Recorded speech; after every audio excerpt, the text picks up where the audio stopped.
warahmatullahi wabarakatuh. Alhamdulillah, alhamdulillahil azizil muta'al, al-mutafarridi bijazilil ataya wa azimin nawal. Asyhadu an la ilaha illallah wahdahu la syarika lah, wa asyhadu anna sayyidana wa nabiyyana Muhammadan abduhu wa rasuluh wa nabiyuhu wa safiyuhu wa khaliluh. Allahumma salli wa sallim wa barik ala sayyidina wa maulana Muhammad badril kamal wa syamsil wisal wa ala alihi wa sahbihi khairi sahbin wa al. Amma ba'du, ma'asyiral hadirin wal hadirat rahimakumullah. Alhamdulillah atas semua anugerah dan nikmat yang telah diberikan oleh Allah Subhanahu wa taala kepada kita semua, baik nikmat zahir maupun nikmat batin, nikmat yang dirasa oleh jasmani atau nikmat yang dirasa oleh ruhani. Besar harapan kita mudah-mudahan semua anugerah ini mengarah kepada ridha Allah Subhanahu wa taala. Salawat dan salam yang teragung, yang termulia, mudah-mudahan selalu dan selalu dicurahkan kepada baginda Nabi Muhammad sallallahu alaihi wa alihi wa sahbihi wasallam. Sebab tertinggi dan terutama dari wujud kita, sebab tertinggi dan terutama dari semua anugerah yang telah diberikan oleh Allah Subhanahu wa taala kepada kita.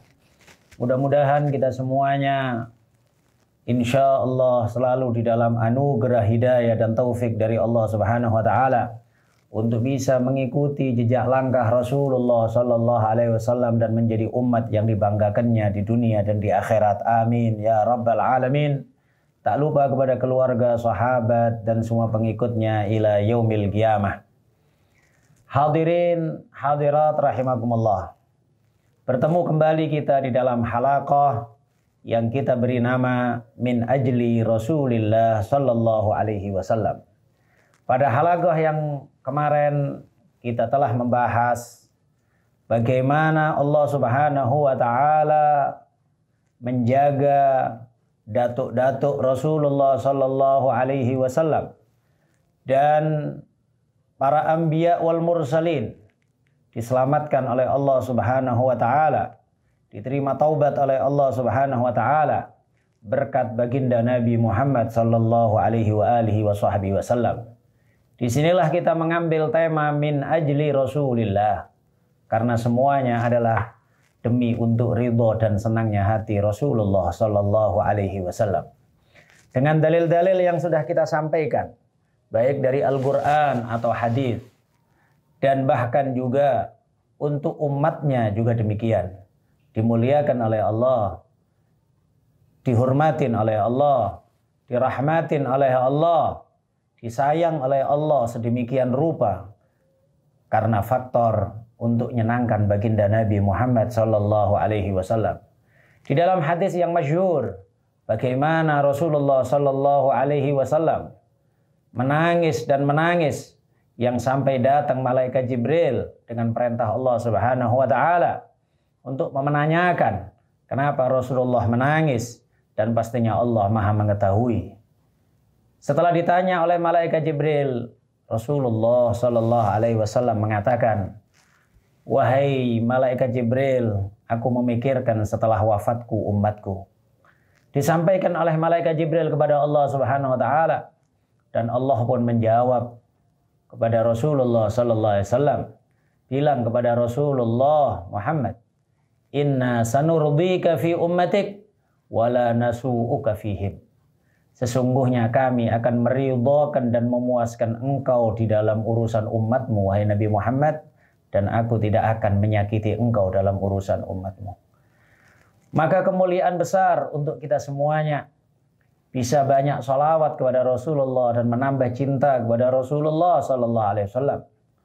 Dan kita lebih tetap untuk memilih tema ini Min Ajli Rasulullah sallallahu alaihi wasallam, karena alangkah pentingnya untuk kita berusaha untuk mengembalikan fikih sahabat yang banyak hilang pada zaman sekarang. Bagaimana dahulu para sahabat memuliakan Rasulullah. Bagaimana dahulu para sahabat mencintai Rasulullah. bagaimana dahulu para sahabat berusaha mencari ridho Rasulullah sallallahu alaihi wasallam. Maka sampai kepada batas dalam hadis Rasulullah sallallahu alaihi wasallam tentang ibadah, dalam hadis yang diriwayatkan oleh Imam Bukhari dan Muslim, dan disebut oleh Sayyidi Al-Habib Umar bin Muhammad bin Salim bin Hafid dalam kumpulan hadis Nurul Iman di hadis yang pertama. Rasulullah sallallahu alaihi wasallam bersabda, "Atimmur ruku'a was sujud. Fawalladzi nafsi biyadihi, inni la arakum min wara'i dhahri idza raka'tum wa idza sajadtum." Kalian sempurnakan rukuk dan sujud kalian. Maka demi zat yang jiwaku di dalam genggamannya, sesungguhnya aku melihat kalian dari balik punggungku di saat kalian rukuk dan di saat kalian sujud. Para ulama mengambil dari hadis ini bahwa melakukan sesuatu demi senangnya Rasulullah sallallahu alaihi wasallam, melakukan sesuatu demi gembiranya Rasulullah sallallahu alaihi wasallam, bukanlah mempengaruhi nilai ikhlas kepada Allah Subhanahu wa taala. Karena telah dipastikan ridho Rasulullah adalah ridhonya Allah. Senangnya Rasulullah adalah senangnya Allah. Marah dan murkanya Rasulullah juga adalah murkanya Allah Subhanahu wa taala. Ma'asyiral hadirin wal hadirat yang dimuliakan oleh Allah Subhanahu wa taala.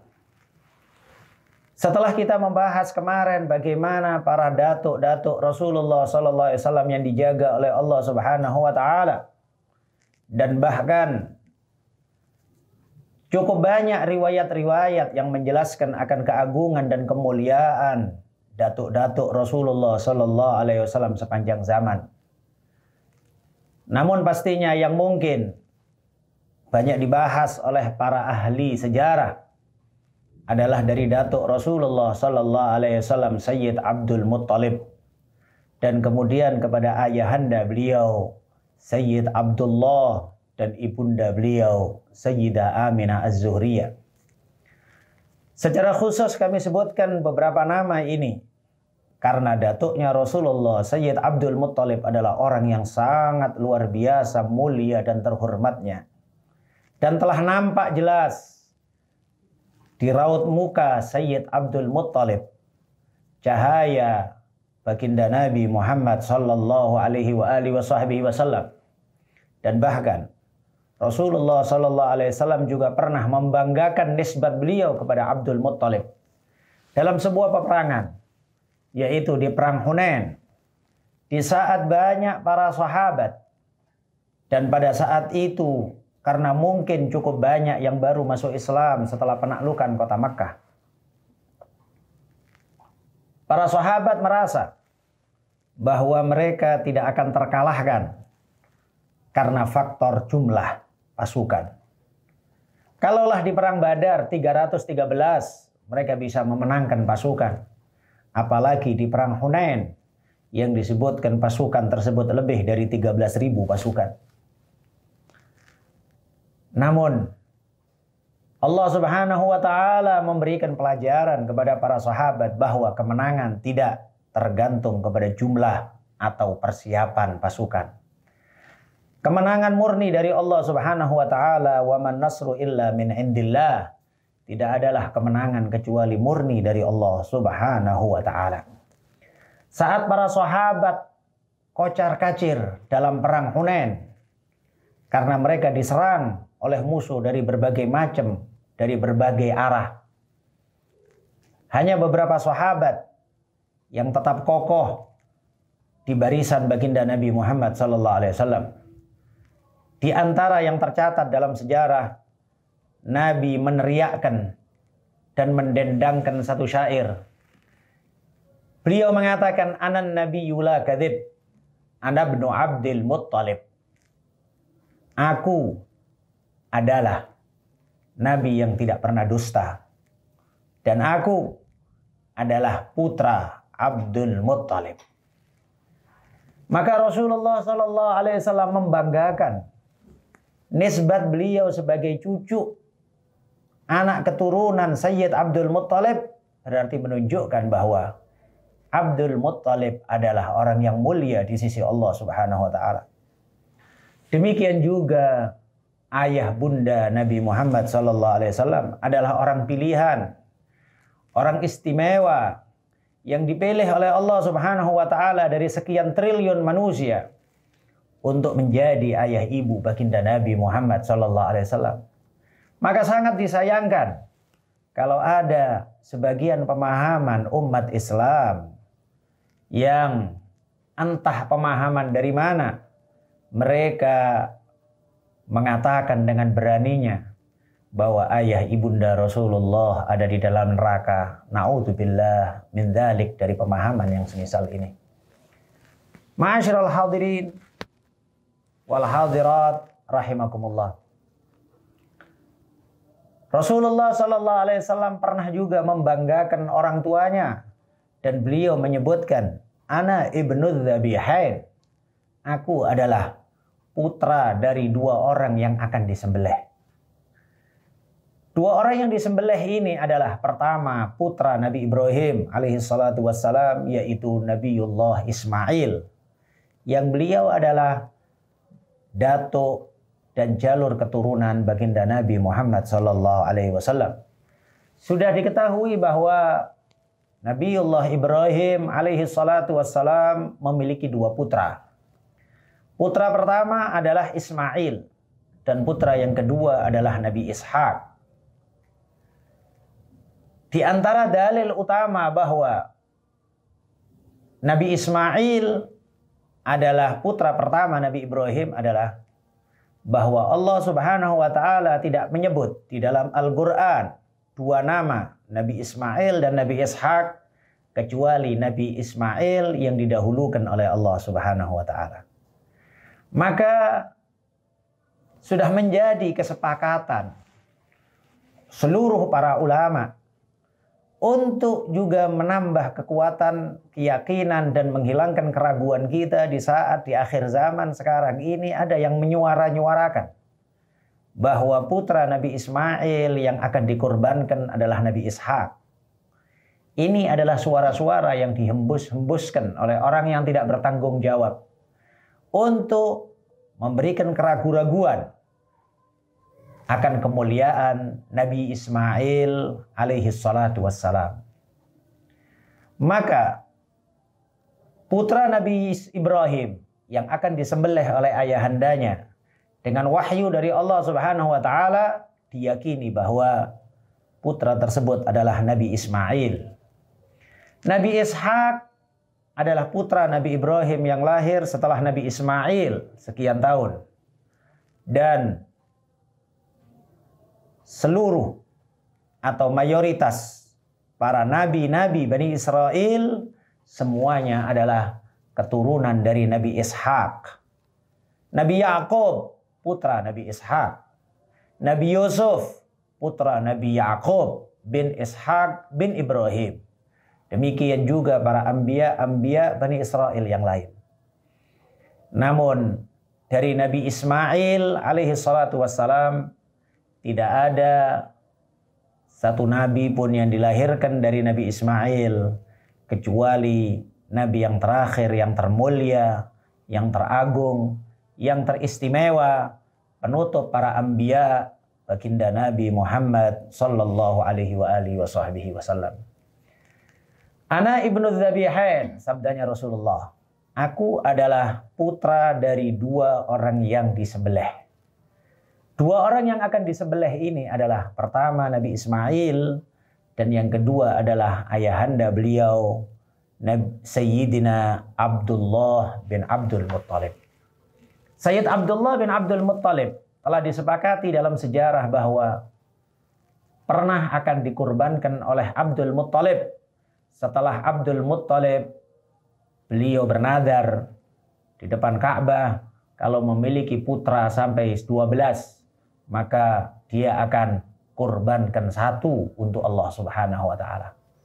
Maka sampailah putra beliau dengan angka yang dimaksud dan diingatkan untuk ditunaikan nadarnya tersebut. Yang akhirnya disepakatin oleh para tokoh masyarakat, tokoh Quraisy di zaman tersebut, supaya tidak terjadi pembunuhan anak.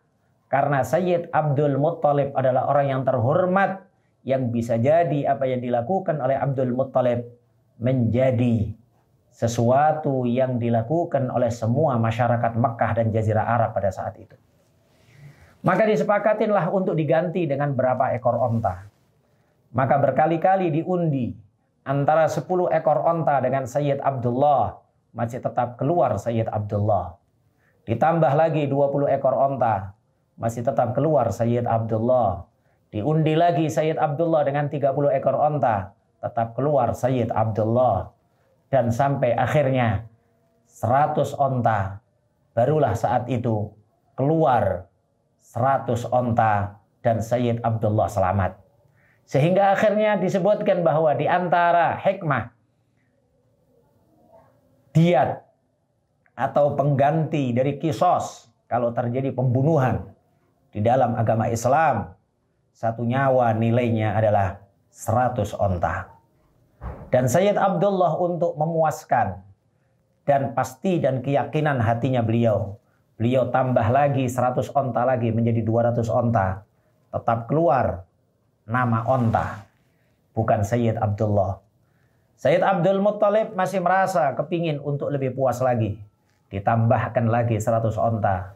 Maka diundi antara Sayyid Abdullah dengan 300 onta. Yang keluar 300 onta. Maka senanglah Sayyid Abdul Muttalib akan keselamatan putra yang sangat dicintainya tersebut. Dan disembelihlah dalam hari tersebut 300 onta murni dari Sayyid Abdul Muttalib sebagai ganti nazar beliau untuk menyembelih Sayyid Abdullah. Ayah Rasulullah adalah orang yang sangat mulia. Ayah Rasulullah adalah orang yang dijaga oleh Allah Subhanahu wa taala. Dan sangat banyak pada saat itu wanita-wanita yang berusaha untuk merayu dan menggoda Sayyid Abdullah karena mereka melihat bagaimana ketampanan dan juga sinar cahaya yang ada di dalam muka Sayyid Abdullah karena dekatnya dengan cahaya baginda Nabi Muhammad sallallahu alaihi wasallam yang akan dilahirkan dari sulbi beliau. Demikian juga ibunda Rasulullah sallallahu alaihi wasallam yang pada halaqah kemarin kita sampaikan bahwa Rasulullah sallallahu alaihi wasallam juga bersabda, "Ana da'watu Abi Ibrahim." Aku adalah hasil doa ayahku Ibrahim.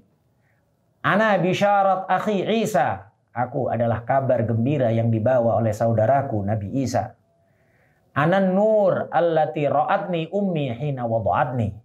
Dan aku adalah cahaya yang dilihat oleh ibundaku saat beliau melahirkan aku.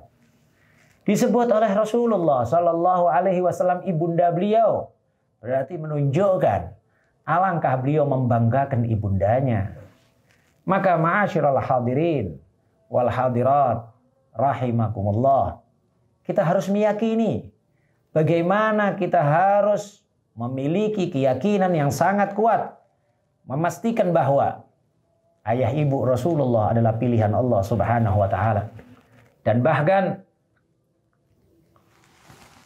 para ulama mengatakan, kalaulah Rasulullah sallallahu alaihi wasallam memberikan jaminan, harapan besar akan pemberian syafaat bahkan kepada pendosa-pendosa besar. Dalam hadis Nabi bersabda, "Syafaati li ahlil kabair min ummati." Syafaatku itu adalah untuk para pendosa besar dari umatku. Kalaulah syafaat Rasulullah akan diberikan kepada para pemabuk, kepada para penjudi, kepada para orang-orang yang berdosa besar dari umatnya yang mati masih membawa iman, tidakkah kemudian Rasulullah akan memberikan syafaat kepada ibundanya dan juga kepada ayahandanya yang mulia? Kalaulah berapa banyak hadis Rasulullah menyuruh untuk birrul walidain, bakti kepada orang tua, akankah Rasulullah sallallahu alaihi wasallam mengabaikan akhlak-akhlak mulia yang beliau sampaikan kepada seluruh umatnya, dan beliau tidak peduli untuk birrul walidain kepada ayah bundanya sendiri. Andai semua dalil-dalil ini pun masih tidak cukup untuk mereka yang masih ngotot dan berusaha untuk memastikan atau berakidah, berkeyakinan bahwa ayah ibu Rasulullah masuk neraka, kita akan mengatakan secara sportif, orang yang meninggal dunia sebelum Rasulullah SAW diangkat jadi Rasul, mereka adalah orang-orang ahlil fatrah. Mereka adalah orang-orang yang di masa vakum kenabian. Dan Allah telah berfirman, وَمَا كُنَّا مُعَذِّبِينَ حَتَّى نَبْعَثَ رَسُولًا. Dan kami tidak akan mengazab satu kaum sampai kami mengutus kepada mereka seorang Rasul. Sedangkan di kota Mekah, di Jazirah Arab secara umumnya, dari zaman Nabi Ismail bin Nabi Ibrahim sampai kepada masa Nabi Isa, sampai kepada masa Rasulullah SAW, di Jazirah Arab tidak ada satu nabi pun. Dan sedangkan telah diyakini, disepakatin bahwa semua para nabi tanpa terkecuali, kecuali baginda Nabi Muhammad SAW pastinya, tidaklah diutus oleh Allah Subhanahu wa taala kecuali kepada kaum tertentu, masa tertentu, di zaman tertentu, dengan keterbatasan-keterbatasan yang diberikan oleh Allah Subhanahu wa taala. Hanya Rasulullah SAW yang diutus kepada seluruh umat manusia, bahkan kepada semua makhluk, baik jin atau yang lainnya. Ma'asyiral hadirin wal hadirat rahimakumullah. Teringat salah satu ucapan syair yang dibuat oleh salah satu guru kita, Al-Habib Abdul Qadir bin Salim Al-Khirid. Beliau menyebutkan di saat membahas akan pertanyaan yang pernah diungkap dan dijawab oleh Al-Imam Ibn Hajar di dalam kitab Ad-Durrul Mandud. Dipertanyakan mana yang lebih mulia antara Masjid Nabawi dengan Masjidil Haram.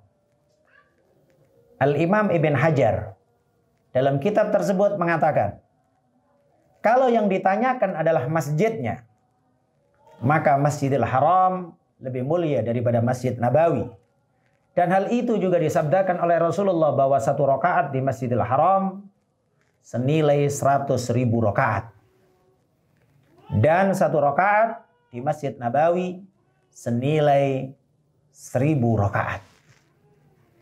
Namun, kemuliaan Masjidil Haram dibanding dengan Masjid Al-Nabawi itu mengeluarkan satu petak tanah kamar hujrah syarifah milik Sayyidah Aisyah, yang di situ ada makam baginda Nabi Muhammad sallallahu alaihi wasallam. Karena kalau makam tersebut juga dijadikan perhitungan dalam penentuan kemuliaan satu tempat, maka para ulama telah sepakat, jangankan Masjidil Haram, jangankan bumi atau langit, surga, Lauhil Mahfuz, Arasy, dan tempat apapun dari semua makhluk-makhluk Allah Subhanahu wa taala, tempat makam Rasulullah tersebut lebih mulia dari segala-galanya.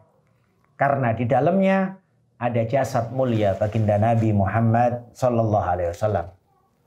Teringat syair nadham yang ditulis oleh Al-Habib Abdul Qadir bin Salim Al-Khirid. Beliau mengatakan, "In kana afdalu buq'atin tilkal lati adha biha khairul anami dafina, falikauniha dhammat idhamal Mustafa, lakin bi batniki kuwinat takwina." Kalaulah makam baginda Nabi Muhammad sallallahu alaihi wasallam menjadi paling mulia-mulianya tempat, karena di situ ada jasad mulia Rasulullah sallallahu alaihi wasallam. Namun wahai ibunda Aminah Az-Zuhriyah, jasad mulia tersebut dibentuk oleh Allah Subhanahu wa taala dan diproses janin tersebut di dalam perut mulia Sayyidah Aminah Az-Zuhriyah. Maka rahim termulia, perut termulia adalah perut yang di situ diproses jasad mulia baginda Nabi Muhammad sallallahu alaihi wa alihi wa sahbihi wasallam. Dan pastinya kelahiran beliau, waktu-waktu munculnya beliau ke alam dunia ini menjadi waktu yang istimewa, yang insya Allah akan kita bahas dalam halakoh-halakoh berikutnya. Min ajli Rasulillah sallallahu alaihi wa alihi wa sahbihi wasallam. Mudah-mudahan apa yang kita bahas menambah kekuatan iman kita kepada Allah dan Rasulnya, menambah ta'zim kita kepada Allah dan Rasulnya.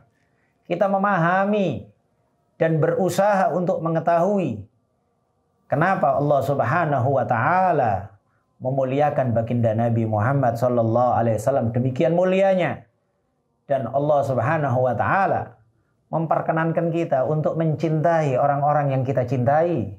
Hanya saja Allah tidak memperkenankan untuk kita mencintai mereka melebihi dari cinta kepada Rasulullah sallallahu alaihi wasallam. Mudah-mudahan majelis ini selalu dibarengin ridho dan hidayah taufik dari Allah Subhanahu wa taala.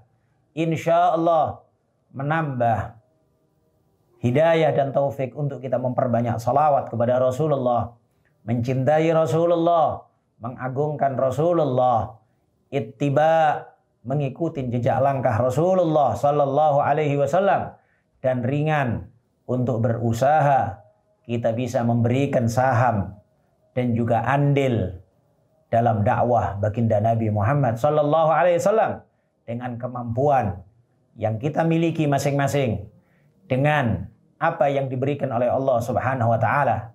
Kita niatkan untuk kita berkhidmah demi senangnya Rasulullah sallallahu alaihi wasallam, min ajli Rasulillah sallallahu alaihi wasallam. Kita akhiri majelis dengan bacaan suratul Fatihah. Mudah-mudahan kita menjadi umat yang dibanggakan oleh Rasulullah. Kita mudah-mudahan menjadi umat yang bisa memberikan kontribusi terbaik kepada umat Rasulullah sallallahu alaihi wasallam. Allah Subhanahu wa taala menjadikan kita min khiyari ummati sayyidina Rasulillah sallallahu alaihi wasallam, min anfa'il ummah lil ummah wa abrakil ummah 'alal ummah wa ashfaqil ummah bil ummah. Dan mudah-mudahan kita menjadi penyejuk mata orang tua kita, guru-guru kita, dan qurratu ain untuk baginda Nabi Muhammad sallallahu alaihi wasallam. Ala hadhihi niyyah wa kulli niyyah salihah jami'ah syamilah li khairatid dunya wal akhirah, wa ma nawa sayyidi Habib Umar bin Muhammad bin Salim bin Hafid, wa ma nawa masyayikhuna, wa ma nawa qutbuz zaman. Allah yudkhil niyatana fi niyatihim wa a'malana fi a'malihim wa maqasidana fi maqasidihim, wa nastahdir arwahahum at-tahira az-zakiyah fi mithil hadzal majlis. Wa ila hadratin nabi sayyidina Muhammad sallallahu alaihi wa alihi wasallam. Al-Fatihah.